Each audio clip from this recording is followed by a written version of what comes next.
कोल्हापुरामध्ये अशा प्रकारची स्त्री प्रतिष्ठेची गुढी उभारण्याचा संकल्प सकाळ समूहाने बांधलेला आहे। त्यामध्ये आम्ही सुद्धा सहभागी घेऊ इच्छितो। सकाळच्या माध्यमातून अशा प्रकारच्या आमच्या छोट्या मोठ्या सामाजिक कार्यात सहभागी असलेल्या कॉलेजेसना, महाविद्यालयांना एक आणखीन गती मिळेल, चालना मिळेल, मुलींना मोठं व्यासपीठ मिळेल अशी मला खात्री वाटते आहे। तनिष्का स्त्री प्रतिष्ठा अभियानात सहभागी होण्यासाठी मुली तयारीला लागल्या आहेत। कोल्हापुरात स्त्री प्रतिष्ठेची गुढी हा एक चांगला उपक्रम राबवला। त्यासाठी मी मनापासून सहभागी होते आणि माझ्या मैत्रिणींनाही सहभागी होण्यासाठी एनकरेज करते। कोल्हापूरमध्ये स्त्री प्रतिष्ठान चालू झाले ही खूप आनंदाची गोष्ट आहे महिलांसाठी की जे स्वतःचे प्रश्न जनतेपुढे येतील आणि मी त्यामध्ये सहभाग होणार आहे ह्याचा मला खूप आनंद वाटतो। महिलांना सक्षम करण्यासाठी उभारलेलं असं हे सायबर ट्रस्टचं महाविद्यालय।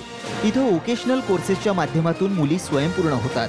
या उपक्रमात त्या स्वयंस्फूर्तीने सहभाग नोंदवतायत। सगळ्या महिलांनी याच्यात सहभाग घ्यावा यासाठी मी सगळ्यांना विनंती करेल। प्रत्येक स्त्रीला सबळ होण्याची जी शक्ती आहे ती इथून कोल्हापुरातून मिळत आहे ह्याचा मला खूप अभिमान आहे आणि मी ह्या उपक्रमात सहभाग घेत आहे। तर माझी इच्छा आहे की माझ्या सगळ्या प्रिय बहिणींनो, तुम्हीही ह्यात प्लीज सहभागी व्हा आणि ह्याला खूप सपोर्ट करा। स्त्री प्रतिष्ठा अभियानात आता महिलांबरोबरच कॉलेजमधील तरुणींचाही वाढता प्रतिसाद दिसून येतोय।